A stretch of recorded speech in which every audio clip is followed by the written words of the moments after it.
سر care Starmer, شکست سے نفرت کرنے والے برطانیہ کے نئے وزیر اعظم کون ہیں؟ برطانیہ کے عام انتخابات میں لیبر پارٹی کی کامیابی کے بعد اس کے سربراہ سر کیئر سٹارمر ملک کے نئے وزیر اعظم بن گئے ہیں۔ سر سٹارمر نے 4 سال انتہائی بائیں بازو کے خیالات کے حامی جیرمی کوربن کی جگہ لیبر پارٹی کی قیادت سنبھالی تھی۔ لیبر پارٹی موجودہ انتخابات میں فتح کے نتیجے میں 14 برس بعد اقتدار میں آئی ہے، اور اس سیاسی جماعت کو بائیں بازو سے مرکز کی جانب لانے کے لیے سٹارمر نے کافی کوشش کی تاکہ وہ الیکشن میں بہتر کارکردگی کا مظاہرہ کر سکے۔ سیاست سے پہلے کی زندگی۔ پہلی بار برطانوی دارالعوام کا رکن بننے سے پہلے سٹارمر نے وکالت کے شعبے میں اپنا نام بنایا تھا، تاہم انہیں ہمیشہ سے سیاست میں دلچسپی تھی اور اپنی جوانی میں وہ بائیں بازو کی سخت گیر سیاست کے حامی تھے۔ وہ سن 1962 میں لندن میں پیدا ہوئے اور ان کا بچپن جنوب مشرقی انگلینڈ میں سری کاؤنٹی میں گزرا۔ ان کی 2 بہنیں اور 1 بھائی ہیں۔ سٹارمر نے 2007 میں شادی کی۔ ان کی بیوی وکٹوریا الیگزینڈر NHS کے لیے کام کرتی ہیں، جبکہ ان کے 2 بچے ہیں۔ سٹارمر اکثر کہتے ہیں کہ وہ مزدور طبقے سے تعلق رکھتے ہیں۔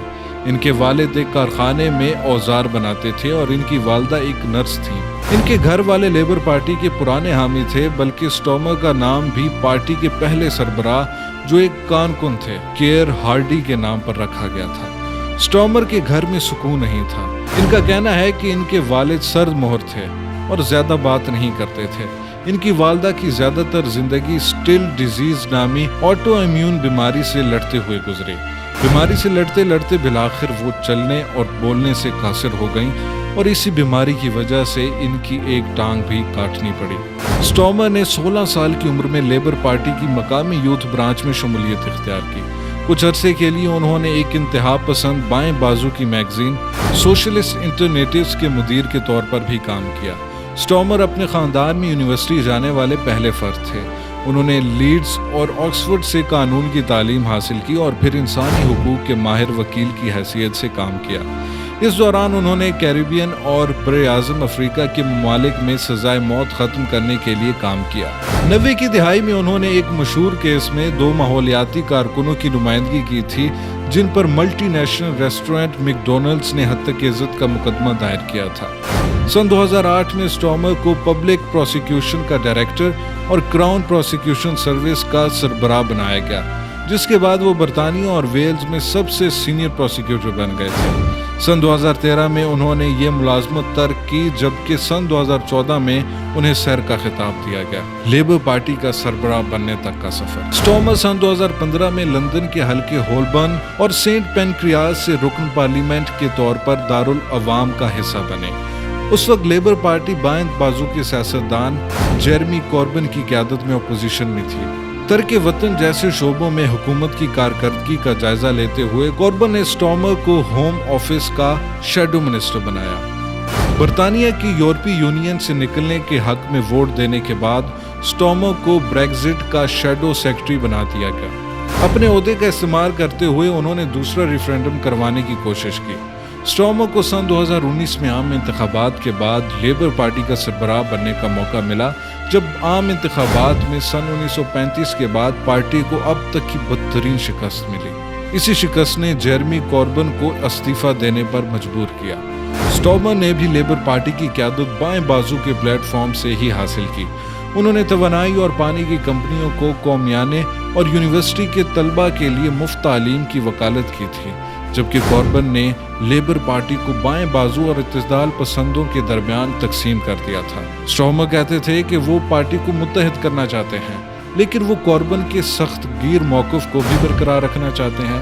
انہوں نے مرکز کی طرف زیادہ جھکنے کے رجحان کے بارے میں خبردار کیا۔ تاہم بعد میں سٹارمر نے کوربن کو لیبر پارٹی کی پارلیمانی پارٹی سے معطل کر دیا تھا، کیونکہ کوربن کی قیادت کے دور میں ایک یہود مخالف تنازع سامنے آیا تھا۔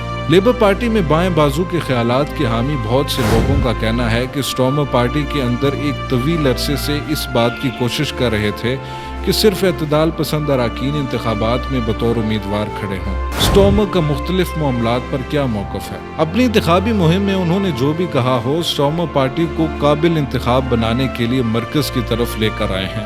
سوائے چند سخت گیر موقف والی اسکیموں کے، اسٹارمر نے برطانیہ کے خراب معاشی حالات کا حوالہ دیتے ہوئے بہت سی مہنگی پالیسیوں کو ترک کر دیا۔ قومیانی کی پالیسی: اسٹارمر نے توانائی اور پانی کی کمپنیوں کے قومیانی کی اپنی سابقہ تجاویز کو مسترد کر دیا۔